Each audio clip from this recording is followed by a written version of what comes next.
It's Friday, Feedback Friday, the feedbackiest day of the week. Ha, it's Feedback Friday. And hopefully the audio sync issue isn't continuing to plague me. I don't know what's going on. Anyway, it's Feedback Friday. And this was an informative week for Leanna. Speaking about myself in the third person, right? Momo's right off camera. Momo's not feeling well again, so he may join us. But finally took the plunge and did a video on men's issues, and it went very, very well. I was expecting to catch some shit for it, and that was when I made a fundamental error in thinking and broke one of my own rules. And this is always very instructive because I didn't deliberately break my own rule. I wasn't engaging in active hypocrisy. It was that because my thinking is not typical of women, I was treating men's, women's, and women's issues as if I have no skin in either game. And so I was just like, okay, well, if women don't like men pontificating on women's issues, then it follows that men don't want women pontificating on men's issues. Hopefully I didn't mix those up, but you know what I mean? Like, I was treating the genders as interchangeable, and that's where I violated my own rule. Men and women have different pressures. There are different messages society sends, and so to just treat them as interchangeable is wrong. And so that's where I realized I went wrong, and I'm like, okay, why did I go wrong? Well, hold that thought, because if you like this sort of analysis, help support this channel. Become a monthly patron. Patreon.com/LeannaK. That monthly support is super, super important. And you get an extra video every Thursday where I give you like some inside scoops and what's coming up next and stuff like that. Or you can buy a one-time Leanna Care session for someone who can really, really use it on coffee.com/LeannaK. So many great breakthroughs on Leanna Care's clients this week. So freaking amazing. I'm still sitting back and going, this doesn't feel that hard. Like, it's so good to be useful. Anyway, so I'll start with a feedback comment that feeds into my error in thinking. And it is, I'm glad I gave this video a listen. It's always reassuring to hear a woman take men's concerns seriously rather than dismissing them out of hand, which is something that I've regrettably come to expect from women on the internet. And that was what I realized before I read this comment, that women in men's lives do a lot of enforcement of masculinity norms. And I knew that as sort of a floating abstraction. I didn't apply it. And you know, my error was from a respectful place. I don't want to tell men their business. But the error was that men aren't the only ones pressuring men into certain behaviors. The women in their lives are doing it as well. And I'll save this for future videos. I have 6 weeks of content on what I'm now going to call Manly Mondays. I'm taking the video mix up, Tuesday right on Monday, Monday right on Tuesday, as a sign from the universe. And I'm like, Manly Mondays, that's the alliteration. So for the foreseeable future, I'm going to be talking about men's issues on Mondays. We shall see how that goes. I have a lot of topics from your comments. One is sort of an extension. I'll read a bunch of stuff. If I would like anything covered, it'd be when and how a man can attempt to initiate a relationship with a woman and not be doing something wrong. Interesting. I'd really like this discussion that you want to examine these awkward and charged terms. The big one I'd like to see discussed is toxic masculinity, weaponized and used to shut down dissenting views versus pointing out bad behavior. Another person said, for some odd reason, to me, it feels better to have someone like Leanna here talk about men's issues rather than the sex negative feminist or the alphas of the manosphere. It's quite refreshing. Makes me want to open up as a man. That was another one. I'm like, Thank you, commenter, for being so complimentary while pointing out the error in my thinking. Sure, yes, there is that guys can't win. Someone I talked to this week went just like accurately, like the whole alphas thing drives him crazy for various reasons. I won't get into it now, but it drives me crazy as well. Life's not like that, but this idea, I'm like, okay, yeah, this particular audience, it's this catch-22 of it's content of other men looking down on them, and you need my help, and you need, you need my advice because you're not as manly as me. Or they get the women going, oh, that's creepy. And, it's creepy.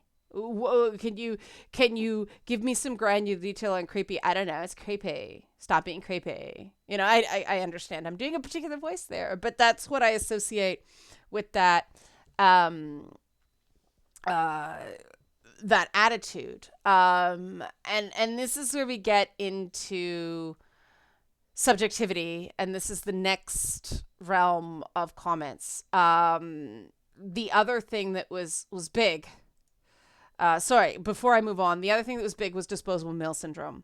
And I've already started kind of working on that topic. It may be Monday's video. I don't know. That's one. It's a tender area. I want to make sure all the content I do regarding men's subjects has a core of validation. And so that means certain things are not about whether something is fact driven, but whether there are valid feelings on the subject. And I think too often with these issues, people start fighting about definitions of terms and historical points instead of actually listening to the core message, where guys are saying, hey, I feel this way, and it's really messing me up. And that's what we can do something about, right? We can't change history. We can't make everybody understand certain terminologies that have no denotative pure meaning. We can't make everybody agree what they mean. We can look at that feeling and validate that feeling and see a path through the feeling. So that's the approach I'm going to go moving forward. So here's some comments in that vein.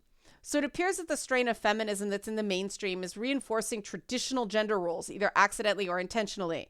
Why do you think that happens, Leanna? I 110% agree that women ought to be more active in pursuing a date. It shouldn't have to be a man having to chase a date. And despite what magazines tell you, men hate women who play hard to get.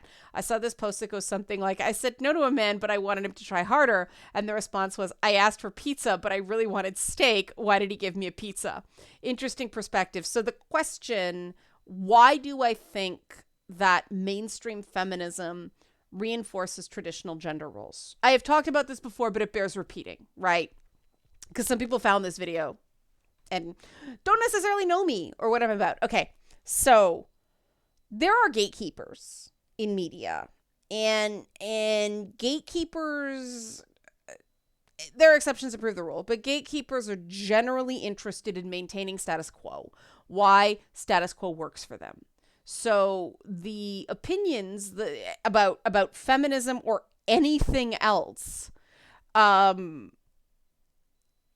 that tend to mainstream are the ones that are absolutely closest to status quo as possible, which is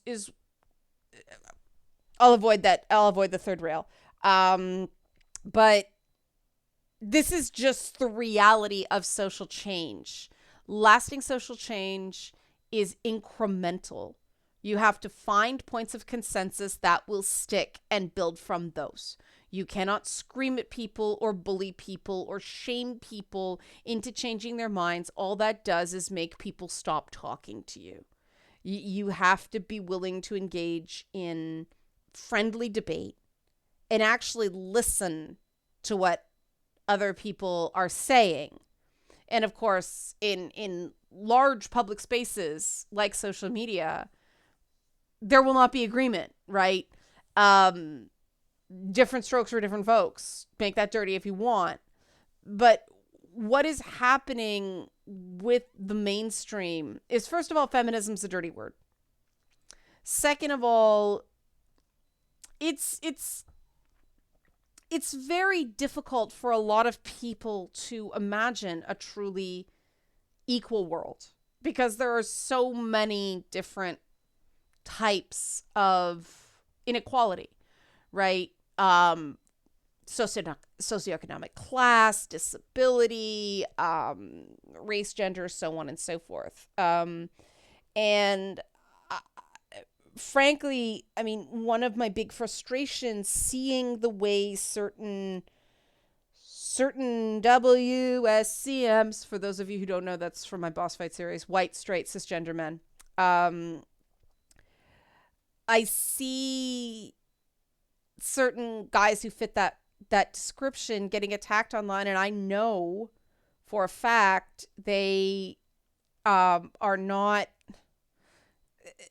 they are on the spectrum or otherwise neurodivergent, or they have a disability. I know they're struggling financially. Like, they have other losses of privilege that people can't see on the internet, and people judge them, and it drives me crazy when people unaccountably just ignore the very theories they preach, which is part of the reason I started this video, owning my own mistaken thinking, because I think that's very, very important when you want anybody to take you seriously, and more important, take you in good faith, even when you make a mistake, is when you're willing to sort of stick a pin in when you made a logical error, and how you fixed it. Because that means people can disagree with you, but disagree with you from a place of, all right, this is an honest mistake, instead of some sort of bad faith twisting of a narrative, right? Right. Okay. So another comment. I know it's petty, but the first thing I want is to change the use of men in quotes. We talk about a group. Can we please talk about the vast majority if we use the group name instead of a small percentage of dangerous people? When people say not all men, they don't mean there are exceptions. They are saying you are talking about the exceptions. It is akin to how liberal got demonized by the right back in the day and everyone changed their label to progressive. Negative headlines are half a dozen a day, but not one positive thing related to men crosses my screens in a month, and folks think that isn't having a negative effect. And that ties into another comment. I'll read them both so we can take them as one. Men are scared of where society is going. They are scared they aren't good enough either by the old standards or the new standards, and women in general and feminists in particular make a good scapegoat. In the meantime, there are relatively few people willing to talk about men. And this is where I'm like, aha, there's a disconnect here that I can address. I do agree wholeheartedly. I've said this before. I said this today in a Leanna Care session, that I do believe that when we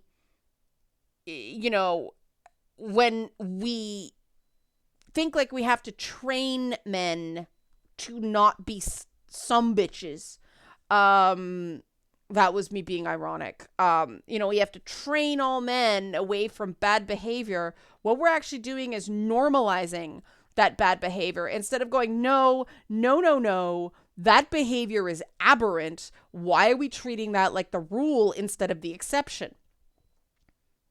I feel very strongly about this.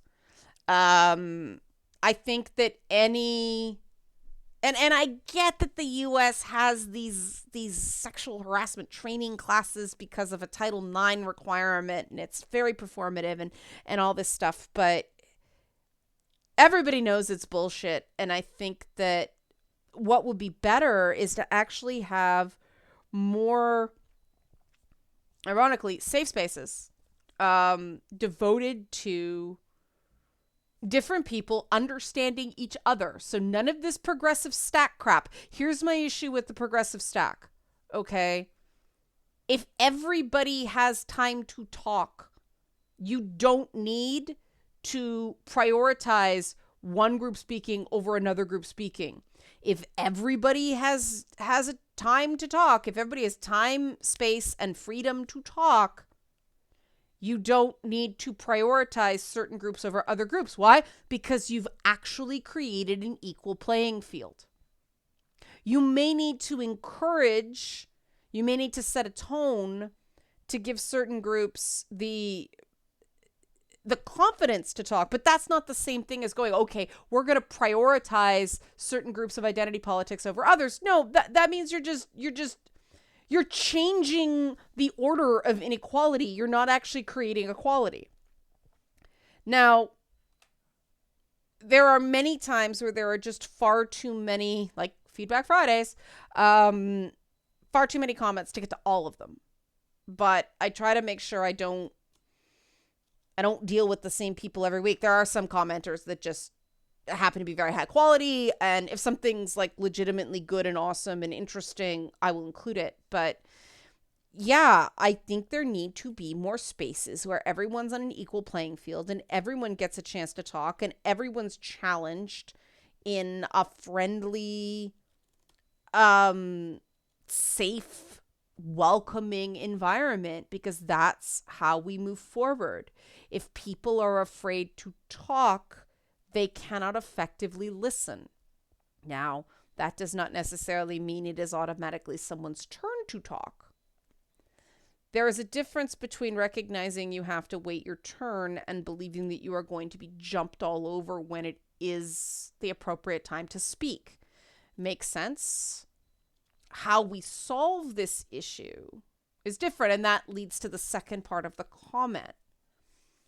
You are taught, I was taught in women's studies courses that by default,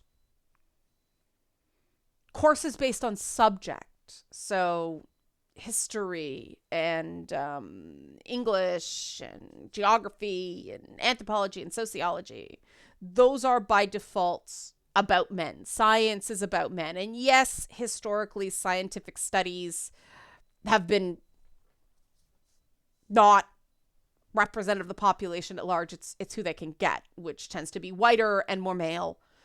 Certainly experimentations in prison populations tend to be more male, and there were a lot of those, especially in the field of psychology. But this is an easy disconnect to solve, and I like these because, all right, people who came up the way I did are like, well, since the default state is talking about WSCM, right? We don't need to dedicate time. But maybe things have moved away from that enough that now we do have to devote time. And let's face it, talking about men is not just talking about white, straight, cisgender men, which is another thing I realized I didn't factor in. That unlike a lot of people, I do not, when I think male, I don't think white, straight, cisgender male, right? I understand that the realm of masculinity is much bigger than that. But yeah, fair point. It's a blind spot. And it's a blind spot that's easily addressed, right? So more comments. Okay, so one of the things that I feel is a kind of issue, it is also multifaceted and intersects a lot of things, but it boils down to people being afraid of being wrong, bad, or put in a vulnerable position. And I see it manifest in a number of ways, one of which is a sort of doubling down on hot takes or sticking to preconceived ideas and models rather than feeling safe or comfortable reworking or re-examining them. Another is a lack of empathy and compassion towards outsiders, those who don't share superficial or non-superficial similarities to you. I feel less people trying to understand the rationale behind behaviors and more just how those behaviors impact them, which I think is happening in part due to not encouraging introspection, awareness, or other self-reflective tools, as we kind of just expect people to pick up by doing without explicitly telling them that it is something that can be cultivated. I thought that was a very empathic comment, and that connected to my Wellness Wednesday video about empathy overload. And I realized a big dynamic in the culture war that I had missed previously is mirror neurons, mirror emotions, right? Picking up on the feelings of others. When, and this is something I was somewhat out of touch with because I have just been so pummeled because this isn't my first round of culture war, right? I started this crap in like, I shouldn't say crap, but 1994, 1995. I know, man. I'm like the Yoda of culture wars. Try you must. There is no try. Do or do not, you know? That sounded less like Yoda and more like a parrot. Probably want a culture war. There we go. Not every voice can be your best voice. But I am so practiced at taking the blah. Maybe that's why I love the Raving Rabbits. Taking the blah and not responding with blah. Just responding. Words mucked together. That is not the normal state. That is a very practiced state. And I had to go back and remind myself of what it was like when I was 15, 16 years old and just starting with this shit. And it might have been 93. Anyway, I was very impacted by, you're getting angry at me, so I'm going to be angry at you. It's that Ren and Stimpy cartoon where they're wrestlers. You know, I want to yell loud funny words. I am Ren. He is my friend. He likes me and I like him. And the whole thing was just totally Stimpy, but yelling. It's very hard not to mirror the aggression of someone who just seems unhinged angry. And unfortunately, there is so much exposure to unhinged angry that people assume anger even when it's not there. I actually had to put in my Twitter handle, assume I am joking, because I got so sick of people telling me I was angry when I wasn't. And I thought it was just totally obvious by the fact that who would, you know, I thought I was sending plenty of cues that I'm just fucking around here, because why would anybody take this that seriously? It's social media. But it is that empathy overload. We have an emotional empathy overload in discussing these issues. And I completely understand why so many people are like, what the fuck? When somebody is crazy freaking angry and then someone responds in kind and gets the, I feel unsafe, right? It's like, you are just as angry as me. Why do you feel unsafe? I get it, right? And that's a real problem. And this is why I can't do anything about that in the broader context. I can do something about that in spaces I control, right? And I mean, that's one of the big things about the Galeana Cares one-on-one sessions is some people just want an hour where they can talk about stuff, and they're not going to get jumped on, right? They can have their ideas taken at face value in good faith and just talk about things and work it out.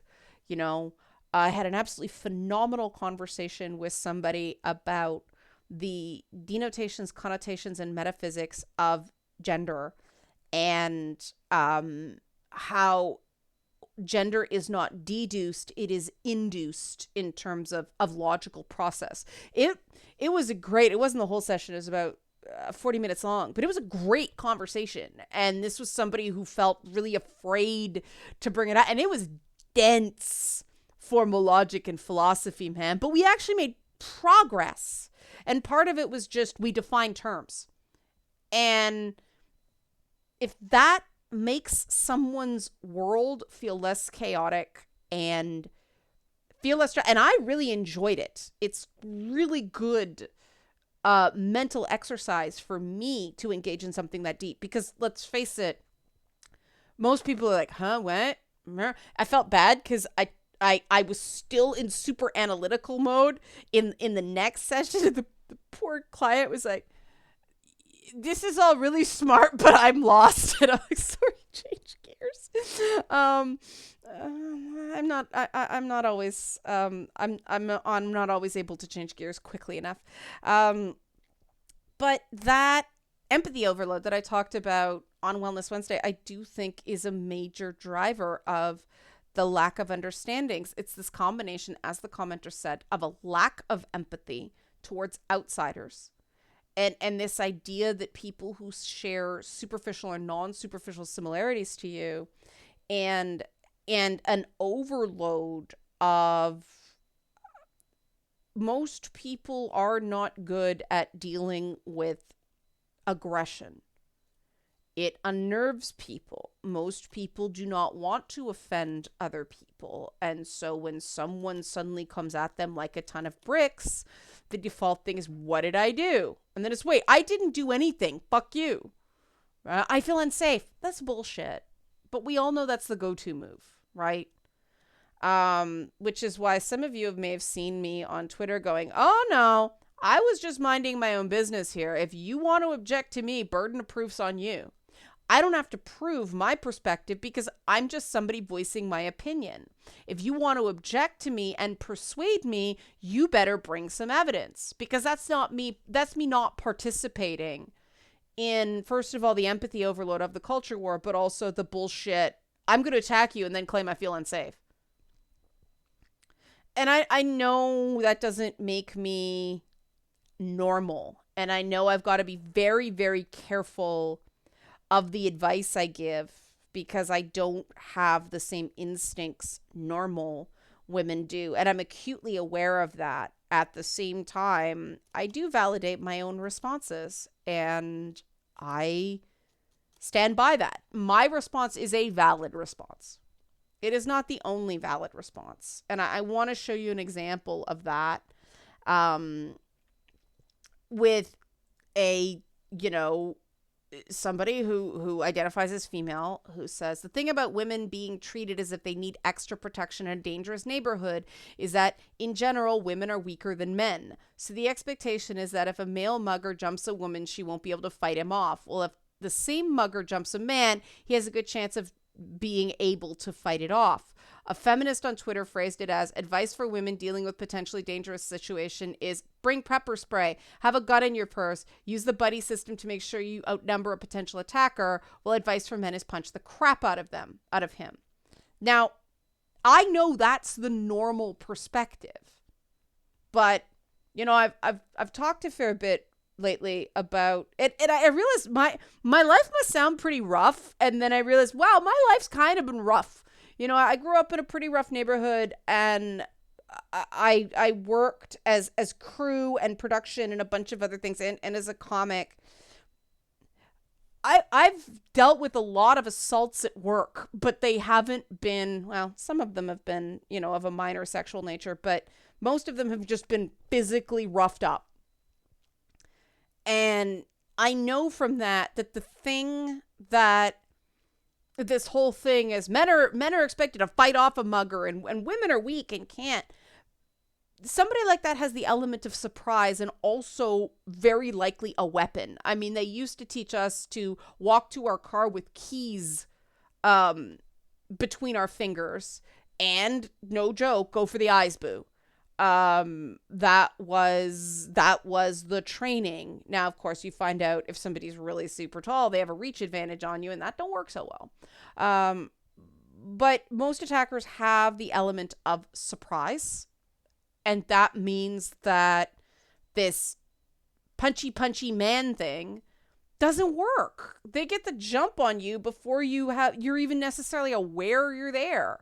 It's stupid advice. There's also people have guns or fake guns, and you don't want to find out if that's a real gun, right? It is utter crap with all the different variables that fuel these crimes of opportunities to assume that men can fight these people off. And I mean, I know this is a much bigger thing in the US. I remember the first year I had to travel to LA alone for E3. It wasn't in a group, and I had to navigate places in the city. I wasn't freaked out because, oh my God, I'm a woman traveling alone. It was because I knew so many male friends of mine talk about their mugging experiences in LA. It's like, fuck, man. And I actually said to a few of the PR people, like, you know, these systems you have where people have to navigate into a neighborhood that's not well lit and your entrance is in like a back alley in an area that looks pretty sketch. This disadvantages people traveling alone in a city like LA, where you can guarantee safety in the area of the convention center in LA Live, where it's heavily policed. There's security everywhere because of the various stadiums and tourist traps and stuff around it. But they were holding events in areas outside of that core. And they kind of went, oh, huh.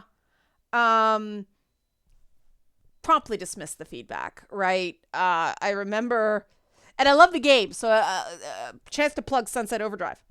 But one year E3 put degree deodorant in everybody's hotel room. I thought that was hilarious. Other people got offended. But another year, the game Sunset Overdrive came out. They do what are called mirror takeovers, and I've told this story before. I apologize to people who have heard this, but it's just sort of an indication. And I came back from first day of full day at E3, came into my hotel room. It was sort of dark, and I was just vaguely aware of a human form in my bathroom. It was a guy with a freaking mohawk, and I'm like, oh shit. I rapidly turn on the light. It's a fucking Sunset Overdrive takeover ad.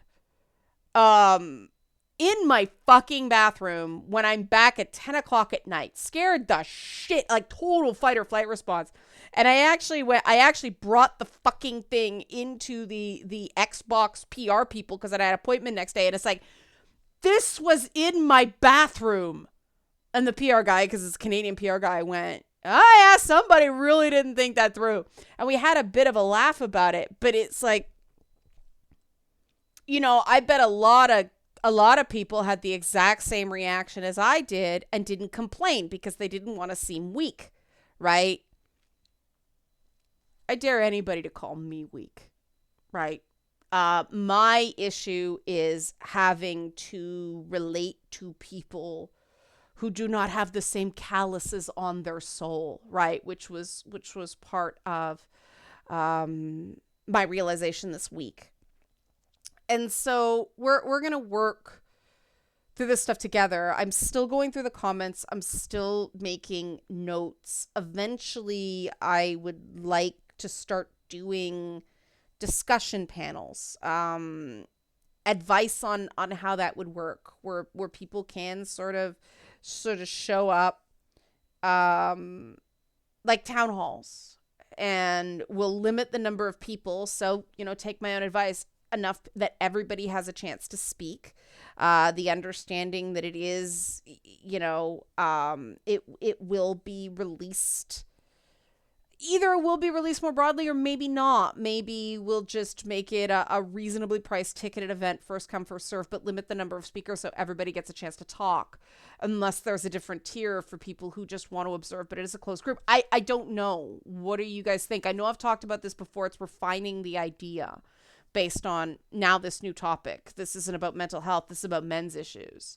Because I do think there's a diversity of opinion, and I do think there is something validating and liberating of just, I have discovered this through the Leanna Care sessions, just being able to say something and not get jumped on. That's all it takes for things to be a little bit better. I'm happy to do that. I'm happy to facilitate that. Holy crap. If that's the beginning to better stuff on this, I'm good to do that. So really interested in your feedback. Keep your suggestions coming. I will miss some because there's just so many comments, but I am I am making, like, I have Post-it notes everywhere now. Because it's just, I didn't want it, because Momo sits on the papers, so it's Post-it noties all over my small old school monitor. Like, oh my god, all the ideas. Um, so thank you. Thank you for pushing me to do this. Thank you for being supportive when I did do it. Thank you for being patient with me while I rearrange my thinking. Um, this sort of stuff is driven by your support. Help support this channel. Become a monthly patron. Patreon.com/LeannaK. Maybe Patreon is our version of Progressive Stack. If you're willing to put money down, you're willing to talk in good faith. I don't know. Or one-time Leanna Care session for someone who does need to get stuff off their chest but can't afford it. Coffee.com/LeannaK. Thanks so much for your support. Thanks so much for your feedback. And thanks for watching. Have a great weekend.